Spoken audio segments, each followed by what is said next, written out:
Good morning guys, welcome to banking English Manya का आज 12 अक्टूबर और 12 अक्टूबर के द हिंदू आर्टिकल में आप सबका स्वागत है। तो चलिए बिना किसी देरी के शुरू करते हैं आज का पहला वर्ड है फ्रीवोलस। इसका मतलब हो जाएगा तुच्छ या ट्रीवल को कहा जाता है फ्रीवोलस। जो नगण्य है, पॉइंटलेस है या अनइम्पोर्टेंट चीज़ है उसे कहा जाएगा फ्रीवोलस। या फिर जो बदमाश टाइप का है, चाइल्डिश टाइप का है या फिर छिछोरापन है जिसके अंदर, ये भी होता है फ्रीवोलस।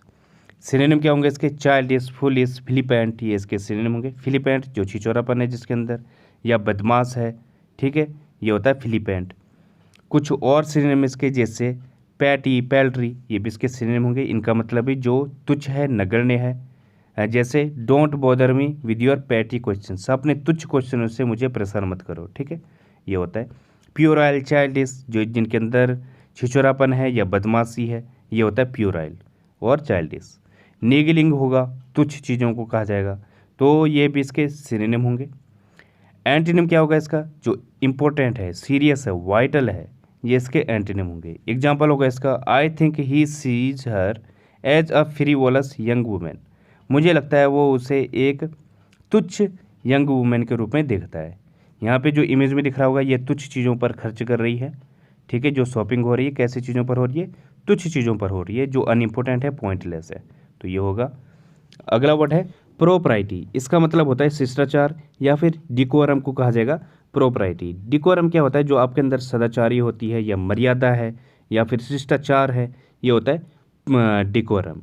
तो ये होता है। सिनोनिम क्या होंगे इसके? रिस्पेक्टेबिलिटी, डिसेंसी या फिर मैनर्स, ये होते हैं प्रोप्राइटी। जैसे इमेज में भी दिख रहा होगा, एक दूसरे को ये क्या है, बड़े शिष्टाचार तरीके से सम्मान दे रहे हैं या एक दूसरे से मीटिंग कर रहे हैं शिष्टाचार तरीके से, ये होता है प्रोप्राइटी।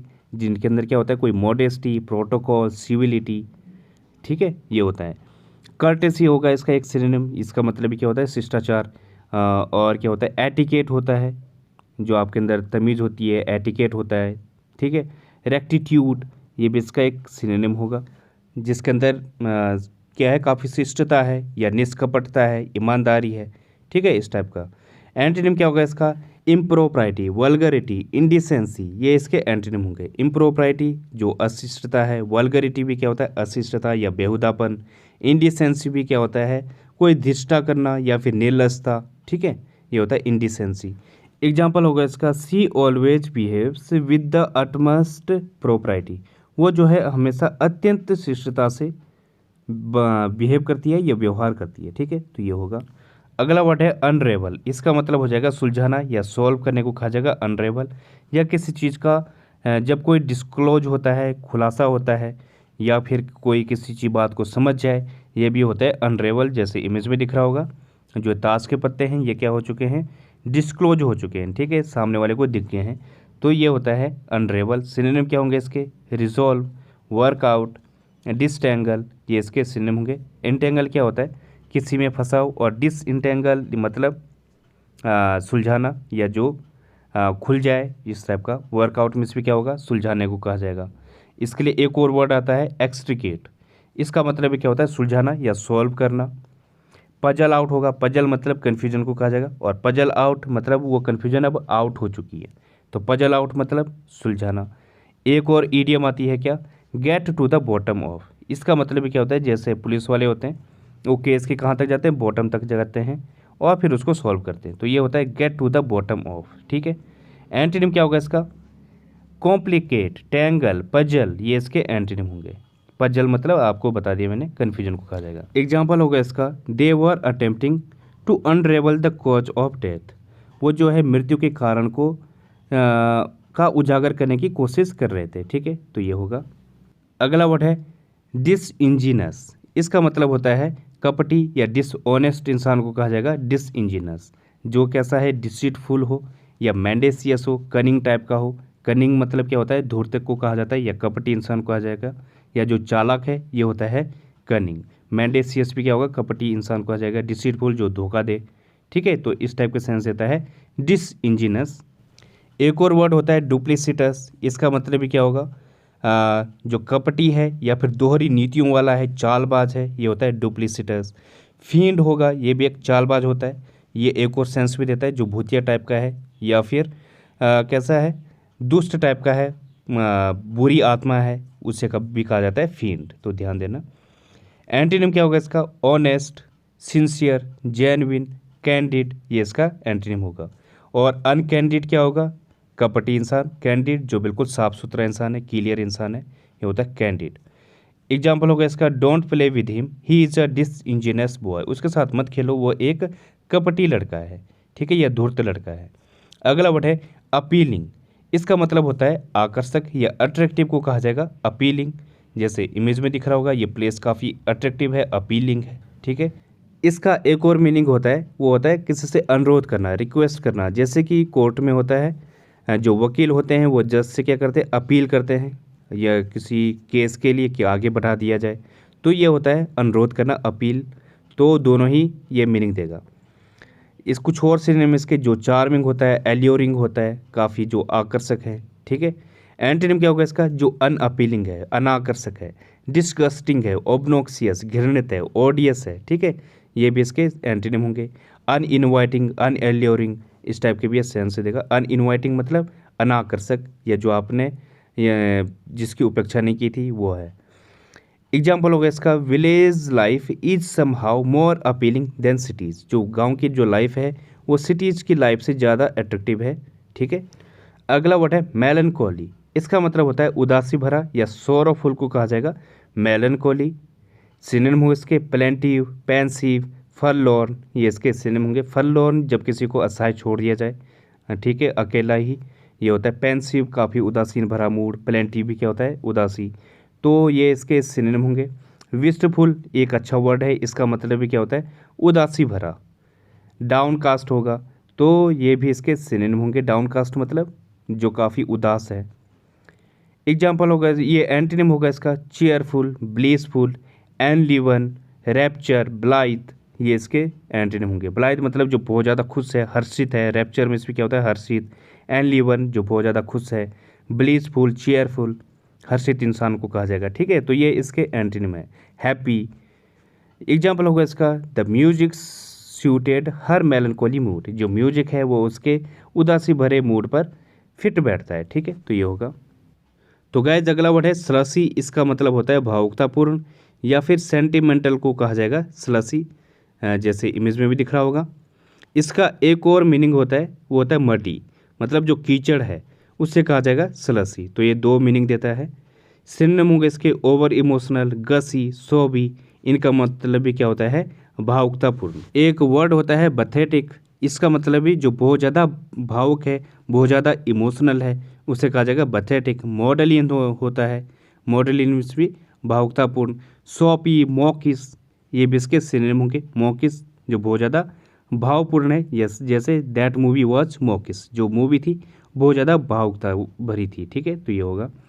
एंटीनिम क्या होगा इसका? जो कूल है, ड्राई है, अनइमोशनल है, ठीक है, सीरियस टाइप का है, तो ये इसके एंटीनिम होंगे। एग्जाम्पल होगा इसका, I don't like that slushy emotional movie music, मुझे जो है वो भावुकता भरा जो म्यूजिक है वो पसंद नहीं आता, या मुझे पसंद नहीं है, तो ये होगा। अगला वर्ड है ड्विंडल, इसका मतलब क्या होता है? जो धीरे धीरे कम होते जाता है, क्षीण होना या डीके को कहा जाएगा ड्विंडल। सिनोनिम होंगे इसके रिड्यूस, डिमिनिश, फेड अवे, ये इसके सिनोनिम होंगे। फेड अवे एक फ्रेज है, इसका मतलब जो क्षीण हो रहा हो।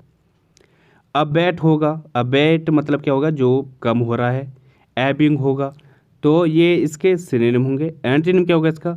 जो रिमेनिंग है, इंड्योरिंग है, बना हुआ है, इंक्रीजिंग है, बढ़ता जा रहा है, इंटेंसिफाई, बढ़ता ही गया, ठीक है, तो ये होगा इसका एंटीनिम। एग्जाम्पल होगा इसका, our energy dwindled as the meeting dragged on, जैसे मीटिंग आगे बढ़ती गई हमारी जो एनर्जी है वो कम होती गई, ठीक है, तो ये होगा। अगला वर्ड है कटिंग एज, इसका मतलब होता है अत्यधिक उन्नत या हाईली एडवांस्ड को कहा जाएगा कटिंग एज, जो काफ़ी हाईली एडवांस्ड है, इनोवेटिव टाइप का है, पायोनियरिंग है, फोर फ्रंट है, ये इसके सिनोनिम होंगे। पायोनियरिंग मतलब जो अगुवाई करता है किसी चीज़ की, तो ये भी दो मीनिंग देगा, एक जो कोई अत्यधिक उन्नत है, और दूसरा क्या है? जो किसी चीज़ की अगुवाई कर रहा है, अग्रणी है, इस टाइप का भी ये सेंस देता है। वैसे है तो सेम है, लेकिन थोड़ा सा सेंस को समझना पड़ेगा। तो ये होता है जो, जैसे कि हमारी जो आईटी सेक्टर है वो कटिंग एज है, दुनिया में अग्रणी है, ठीक है, तो इस टाइप का होता है कटिंग एज। एक वर्ड होता है वैन गार्ड, इसका मतलब भी जो अग्रणी रहता है या फिर जो सबसे आगे चलता है वैन गार्ड, ठीक है, ये होगा। एंटीनिम क्या होगा इसका? आउटडेटेड, ट्रेडिशनल, अनक्रिएटिव, वॉर्न, ये इसके एंटीनिम होंगे। वॉर्न मतलब जो घिसा पिटा है, छितरा पितरा है, वो होता है वॉर्न। अनअट्रैक्टिव, ट्रेडिशनल, पारंपरिक टाइप का है, जो आउटडेटेड है। पारंपरिक मतलब जो प्राचीनता है या शुरू से चली आ रही है, जो ट्रेडिशन है, ठीक है। तो ये होगा कटिंग एज, जो एडवांस है। एग्जाम्पल होगा इसका, the firm introduced some cutting edge technology. Firm ने कुछ कटिंग एज या अत्यधिक उन्नत टेक्नोलॉजी को इंट्रोड्यूस किया, ठीक है। तो ये होगा। तो गाइज आज का जो पहली फ्रेज है वो है 40 विंग्स। इसका मतलब होता है अ शॉर्ट नैप। एक जो छोटी सी झपकी होती है उससे कहा जाएगा 40 विंग्स। जैसे I manage to get 40 winks after lunch. Lunch के बाद मैंने किसी तरह एक छोटी सी झप्पी लेने में सफल रहा, ठीक है। तो ये होगा। अगली जो ईडियम है वो है अप फॉर ग्रेप्स। इसका मतलब होगा अप अवेलेबल फॉर एनीवन, मतलब जो किसी के लिए भी अवेलेबल है ग्रैब करने के लिए। जैसे वर्ल्ड कप हो रहा है, अब वो सब के लिए अवेलेबल है। अप फॉर ग्रेप्स है एवरीवन, कोई भी कंट्री ले जा सकता है। जैसे एग्जांपल है, the teams are fighting hard and victory is still up for grabs. अगली ईडियम है हैव द ब्लूज। इसका मतलब हो जाएगा बी सैड और डिप्रेस्ड, मतलब दुखी होने को कहा जाएगा हैव द ब्लूज। जैसे एग्जांपल है, I have had the blues ever since my sweet heart left. जब से मेरी जो स्वीट हार्ट है उसने मुझे छोड़ा, मैं तब से दुखी हूँ, ठीक है। तो ये होगा। अगली फ्रेज है गेट अराउंड। इसका मतलब हो जाएगा to travel to different places. अलग अलग स्थानों में ट्रेवल करने को कहा जाएगा गेट अराउंड। जैसे एग्जांपल है, I will get around from town to town. मैं एक शहर से दूसरे शहर घूमूंगा या विजिट करूंगा, ठीक है। तो ये होगा। तो गाइज आज का रूट वर्ड है लॉजी। इसका मतलब होता है स्टडी। अब देखते हैं इससे रिलेटेड वर्ड, जैसे नेफोलॉजी। इसका मतलब हो जाएगा द स्टडी ऑफ क्लाउड्स। नेफो मतलब क्या होता है? क्लाउड्स को कहा जाएगा। तो यह नेफोलॉजी मतलब बादलों की स्टडी। वैसे जाइलोलॉजी, इसका मतलब क्या हो जाएगा? The study of would. यहाँ पे जाइलो एक रूट वर्ड है, इसका मतलब होता है लकड़ी या कास्ट को कहा जाएगा। तो कास्ट जो विज्ञान है उससे कहा जाएगा जाइलोलॉजी। अगला वर्ड है टॉक्सिकोलॉजी। टॉक्सी मतलब क्या होता है? जो क्या होता है? पॉइजन होता है, तो उससे कहा जाएगा the study of poisons is called toxicology. वैसे पायरोलॉजी, पायरो मतलब होता है हीट, तो पायरोलॉजी स्टडी ऑफ हीट। वैसे ornithology the study of birds. Ornitho क्या होता है? बर्ड को कहा जाएगा, चिड़िया को कहा जाएगा। तो ornithology the study of birds. तो गाइज आज के लिए बस इतना ही। थैंक यू, धन्यवाद। Please like and subscribe the channel.